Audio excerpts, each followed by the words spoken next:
To my Raw review from Chicago, Illinois, WWE Raw was at. Now, I'm going to say 100% right now that I was not totally happy with this show. In fact, I was angry. I'm angry at what happened in this show. Very angry at what happened in this show. It wasn't enough. I'm botching already, and I haven't even gotten into 30 seconds into the show. Look, the show was not 100% bad. It's at least beginning to look like a good build into WrestleMania 30. I'm not going to deny that. But there were things done in this show that was not necessary. That was stupid. So beyond stupid, it made me angry. So I'm going to get those things that was stupid that made me angry out first. Now, the opening of the show with Paul Heyman talking about CM Punk. Look, I can understand why they sent Paul Heyman out there. They needed to promote Brock Lesnar. I can understand it particularly in the All-State Arena. I believe it was the All-State Arena. If that's the name of the arena in Chicago. If I'm wrong, I'm sorry. But Paul Heyman, to me, honestly looked upset. I mean, you could tell when some guy is lying through his teeth, and sometimes you can actually tell when a guy is actually genuinely upset. Honestly, I believe Paul Heyman was a bit upset about this. Of course, the guy who was his friend in real life basically left either to take a real sabbatical like the wiki's saying, or he just didn't want to negotiate his contract again because he can't get anywhere with John Cena. And you know what I mean? If you don't know, look at my debate of the week on CM Punk. I think it was debate of the week on CM Punk. I believe that's the name of it. If not, my mixed bag of wrestling. But anyway, essentially, if it's true that he left because he could not get top spot, that could be one of the reasons why he left. And Paul Heyman looked honestly upset about it. Of course, he did his lines. But to me personally, Paulie's always cared about CM Punk because he pushed him so hard and believed in him. So when Brock Lesnar came out, I understood the reason why they did it, but it doesn't mean it was that great. Now, Brock didn't do a bad spot. He actually did his own name good. Brock Lesnar! I'm surprised his eyes didn't cross because he was trying to act so mean. It was okay. But the problem I have is this. Mark Henry coming out, get a couple of good shots, and then get his ass handed to him again. Fucking why? Why? Look. Brock Lesnar and Batista are two major problems. Both of these guys just came back after being gone for a bit. Batista, I'll explain about later. Brock Lesnar has been gone for months, and then he comes back, and then he destroys Mark Henry once. Mark Henry goes away for a little while, comes back, we don't see much of Brock other than seeing The Undertaker, and then Mark Henry comes out again and gets his ass handed to him. Wrong. I do not believe that's right. What could have happened is this, ladies and gentlemen. Brock Lesnar comes back by TLC. He comes back in December. I know he wouldn't do that. You don't have to tell me Brock's not going to do that. I know. But if he had came back and had a feud with Mark Henry going into Royal Rumble and then ending the feud after that, then when he meets The Undertaker, when he has to deal with Mark Henry again, it would actually make sense. Because Mark Henry would have already had a feud with him. He would have had a lengthy conflict with him, so he would show his dominance, and Mark Henry just acting like he's a bitch, he's gonna lose. But in this respect, it's dumb for the simple fact that there's no feud behind it. Mark Henry gets his elbow messed up. He's gone for a couple of weeks. He comes back. He doesn't go after Brock Lesnar. Not until now. Not until after The Undertaker comes out. And then he gets his ass handed to him, and I think that's stupid. They should have done something better before. Now, the second thing that makes me incredibly angry. I mean, this is the thing that angers me the most out of everything in Raw. The Usos versus the New Age Outlaws in a match for the tag championships. And the Usos win. Now, I'm angry as fuck. Not because the Usos won. I've said it and I am still standing by it. The Usos deserve those titles. They deserve what they got. They're the oldest modern tag team that exists in WWE. That has been promoted on SmackDown from time to time and on Raw. Every other tag team that has existed has had much time together and has as much exposure as them. So they deserve it. But they deserve to win those fucking titles at Raw. No. You see I'm botching because I'm angry. They should get it at WrestleMania. This should be a WrestleMania moment. The Usos have been around 6 years. They worked their asses off. Hell, Naomi is still out.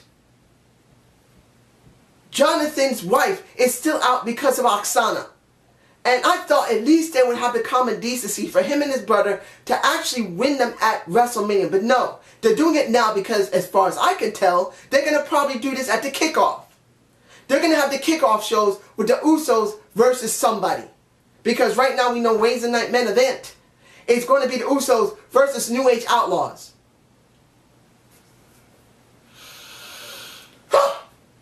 I'm angry. They deserve better.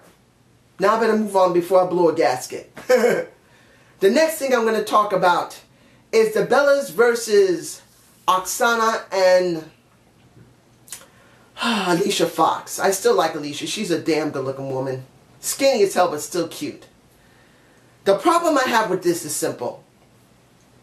As far as I can tell, for me personally, the Divas aren't doing anything. They're only bringing out the Bellas generally because they're the ones who are the heads of the show of Total Divas. Of course, we're getting Total Divas on the 16th. We're going to get it soon. I want to see what's going to happen with JoJo supposedly with Randy Orton in real life. Randall Keith Orton is now JoJo's man, supposedly. So I want to see what's going to happen with JoJo and Randy. Young meat for a young man. No statutory rape, ladies and gentlemen. Anyway, it's Nikki who wins over Alicia Fox. And I've heard someone say that Oksana's already been punished a couple of times, losing on a SmackDown. That don't mean anything. She could have lost this Raw. So I don't believe she's being punished. I just don't. I'm sorry. She should have a loss on Raw as well. She should have a losing streak because of what she did to Naomi, Trinity. If it's true that she's sorry about it, I like to see her Twitter saying, I hurt her. Unless someone's already seen it, I just haven't. So I'm going to move on. Emma and Santino versus Summer and Fandango. Fandango. Now what we got? Emma is still being pushed, which is something new we got in the Divas. We needed it. I know not everyone is fond of the I know. It's not one of the best things. But like I said, when it comes to Summer and Emma, Summer's going to get over more with her beauty than her character. Emma's going to get over more with her character than her beauty. Like I said, Emma is not as beautiful as Summer. And I'm not putting Emma down. Emma's very damn good looking. If she's in front of me with that Australian accent, I'm jumping on her. I'm going to be happy being with her. But she's not the same as Summer. She's just not. But it doesn't mean she still can't get over. They're making them both look very, very comedic. So it's a chance that Summer's going to be a comedic diva. I don't think I've ever heard of a comedic diva in a very long time other than the late, great Mae Young. Mae Young is basically a comedian at one point in her life. So this is what I'm getting from Emma. Now Emma won over Summer in the Emma lock. I'm alright with that for now. Now, ADR versus Dolph and Aaron Paul. If I'm pronouncing his name wrong, I'm sorry. I don't usually watch a lot of television. I always try to do a lot of research on science and technology and wrestling and try to watch some Minecraft. So I haven't really seen anything lately. I'm going to actually see, what is it? Need for Speed. I think it looks pretty good. But Paul really made this more interesting. But does that mean it's going to be more interesting with Dolph? No, unless Alan Paul, Rand Paul, I believe his name is. I'm pronouncing that wrong, I'm sorry. But you get my point. If he's sticking around, this actually will give Dolph something. I'm botching because I don't see anything good from this. I just don't. Even though Dolph won his match, what does that mean with ADR? ADR isn't doing anything. I would like to see ADR go away for a couple of months and come back with a new, fresh perspective. He actually needs it. Now, Biggie Langston, 2 matches for the man, so I feel sorry for him. He's doing 2 matches as a plot device. That sucks. And there's another person I want to talk about that's a plot device in a few minutes. But Biggie faces Jack Swagger, the trucker as I call him, and Antonio Vazado or Cesaro. Actually nice to hear just a name, Cesaro. But what do we get? Both times each guy DQ'd the other. Antonio gets DQ'd by Jack, and Jack gets DQ'd by Antonio. I told you, Zed is the one that'll make this work for Antonio. Eventually, I really believe that Zed is going to break away with Antonio, and Jack is going to be the one that's the bad guy in this. I really believe this is going to happen. I do not believe they're going to keep Zed heel. I believe it's going to turn face. And they're going to still be doing, put your head up high and have it back straight. We the people. It's going to happen. I really believe that. This is actually building up to be very interesting. I want to see Cesaro face. I really do want to see him to face Jack. I'm not interested in Jack. I don't care about the trucker. But actually it's going to be interesting. So let's get on with John Cena and his segment. I'm very afraid for Bray Wyatt. He did a great promo. He cut it way better than John. John was very awkward. Not to the point that he was bad. It's just that everyone wanted CM Punk. But he wasn't going to get anywhere with that. But Bray Wyatt was just very good. But this is a problem. And I know a lot of people are going to say, no, don't worry about it. I'm going to worry about it. A lot of times, when you put someone up with John Cena, they get buried. Bray Wyatt is one. Could be buried. Wade Barrett. I had to say it. Ryback. I have to really take a breath with this. This is upsetting. Ryback could have been a monster face, and he's been destroyed because of John Cena and them turning him heel. Bray Wyatt is a very rare and interesting character, but he could be destroyed because of this. I'm sorry. I see a possible bad thing. If they break them off quickly enough, I'm alright with it. But if they make this long and lengthy, they could destroy the Wyatts and Bray Wyatt, and I don't want to see that. So, the next thing I'm going to talk about, but not in length, in my debate of the week that's coming up after this. Paul Bearer, the next Hall of Famer. I'm just going to say I'm happy as hell. I am so happy. And I will elaborate that in my debate of the week. And I believe the last thing I want to talk about, let me see if I'm forgetting anything now. Oh yeah, Sheamus and Christian. The reason I almost forgot them is the reason I don't care.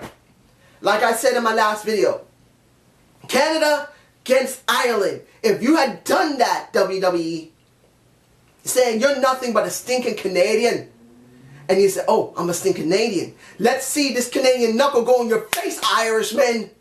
If you had done it like that, it doesn't have to be racist. To be honest, Canadians are mostly French, Irish, Scottish, and regular Brit. I'm sorry, they are. So is most of the people in the United States. They're either Irish, Scottish, regular British, French. There's no shame in it. But you could have made a feud out of this by just going by nationality. It's not something you do every day. I'm not saying to do that. It's not saying, oh, Biggie Langston's black and Sheamus is white. We should do that. No.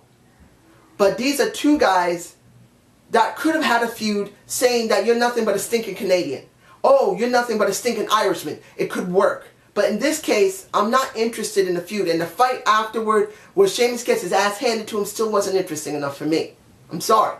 I said they're going to put them together, and they did, and I'm not happy about it. Finally, Bryan versus Batista. Now, the opening segment, when it came to Bryan facing Triple H, wasn't 100% bad. I'm upset like I was with Biggie Langston that Kane is being used as a plot device, and he's being used as a punching bag. Kane doesn't deserve this. They should turn him back into the black. You see I'm botching because I don't want to see the red monster like this. I don't. It's upsetting me. But I understand why they're doing it. But it's not necessary. So when the match finally came between Batista and... I'm sorry, I'm going to say this about Batista. I'm going to elaborate on this in my debate of the week as well. When it comes to Batista, they should have brought him back months ahead of time. Because he's still tanking. He is not in ring shape. They need to do something with him. Bryan carried that entire match. And that's not a good thing. It's not. It looked good, the crowd loved it, but it doesn't mean it was right. And by the end of it, what did we get? We got Kane, Stephanie, who looks good with those boobies of hers, and Triple H. Calm down, watch everything. Randy Orton interferes in the match, DQs it. That makes 3 matches DQ today. Understandable. Not complaining about that. Batista bombs Bryan, which wasn't 100% bad, but he still looked tanked. But when it came down to it, seeing Kane there really upset me again. He didn't need to be down there. It could have just been Triple H with Stephanie and would have been more effective. In the end, Triple H pedigrees the shit out of a Daniel Bryan. Standing tall over him. But not before he gets kicked in the face. Not that well looked. It didn't look totally believable, but it was done the way it was. So this is just leading to them going into the match at WrestleMania. I would have liked this a little bit sooner. It could have been done in the beginning of February, not March. But that's just me. How was the show? Like I said, it wasn't a bad show. But I was not happy with the things that were done in the show. I'm worried about Bray Wyatt. I think he's going to get buried by Cena. Antonio Cesaro and Jack Swagger the Trucker, I'm happy to see. The Usos winning here was fucking wrong. Sorry. It was wrong. I'm sorry.